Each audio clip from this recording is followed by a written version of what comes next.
So I'm currently thinking, I'm trying to figure out other ways or ways to talk about entanglement that are a bit more intuitive than, the math, right? And it's because there's one thing that bothers me about entanglement, which is the notion of that you can have, like, whether it's got some sort of strength associated to it, right? Like a lot of people talk about like, so you hear people talk about like the maximum entangle, like a Bell state, and sort of other types of entanglement as well, right? Like not so maybe strong correlations, and that's something that's a bit. It's just that like I think I have trouble thinking about this or trying to understand what this really strength is or what this really means, right? Like maybe there's a way. Someone mentioned in one of the live streams something about entropy, and maybe a way to think about it is like whether the information of the system is fully stored, at the system level, versus some of it is at the system level, some of it is at the actual qubits, right? So, but I don't really know. So I'm kind of thinking about trying to approach this from another angle. And so, for example, if I'm thinking about like branching, right? Like I did a video the other day where that was a tweet. It was a tweet thread actually about why the 3 C knots create a swap gate. And I kind of played with the idea of, how did I call it? Like relative superpositions or something like that. Like, so sort of the idea that when you have 2 qubits, for example, right? Like one qubit is in the plus state and the other qubit is in the 0 state. And you have a control, you apply a control knot, like controlled by the qubit that's on the plus state. You can think of these as the system branching out, like, because essentially the control it will create 2 branches, right? Like one branch where the control is activated, and one branch where the control did not activate. And these branches don't have to have the same probability. It doesn't have to be like with a plus state it will be the same probability, but if it's not in the plus state, if it's in some sort of like halfway superposition, it would have different probabilities. But anyway, so you have the branches, right? Like in one branch you'd have the NOT gate applied to the second qubit, and the other branch you will have no gate applied to the second qubit, to the target qubit. And basically, this is a way to talk about entanglement, right? Because this is entanglement. I get it. Maybe not all branching creates entanglement, but this particular case, it does. So they're entangled in the sense that maybe in the sense that like that both branches at the end of the day can't really exist, or maybe they can exist. I don't really know what's the interpretation of that, but you would kind of have these 2 branches, right? You can have these 2 branches, and so that would be a way to talk about entanglement, because basically, kind of like so one thing depends on the other. I don't really know how that differs from a classical correlation, in the sense it's hard to think about it intuitively. Like I think I don't really grasp this.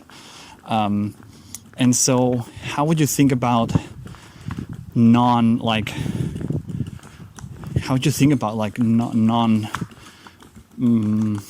max, like something that's not maximally entangled in this sense? Is it that you would have branches where, I don't know how to think about this, like a non-maximum entanglement in terms of branches? Like it doesn't really make any sense, because when you think about a branch, it's like you think about a branch, right? Like that's it. Maybe it's got to do with whether the branches actually happen or not, maybe. Because obviously if the second qubit is on the like on the plus state, and the first one is in the plus state, then the control knot, like if you apply a control knot, that's not going to create entanglement, because you're going to branch out. But the 2 branches that you create, they'll actually interfere. And they'll interfere, and they'll live in a state that is the same state like if you didn't apply the control knot in the first place. And so there's no branches anymore, and therefore there's no entanglement. So that would be the other extreme. Now, is there anything in between? Like, is there anything in between this case and the other case? It's got to do, okay, so I think it's got to do with interference. Because in one case, we have absolutely no interference. And in the case of maximum entanglement. And in the case of no entanglement, then we have total interference, right? Total as in like it leaves us in the same state. Now, what if we have a little bit of interference? So how could these... So this little bit of interference would literally mean that part of the information won't just reside in the branches.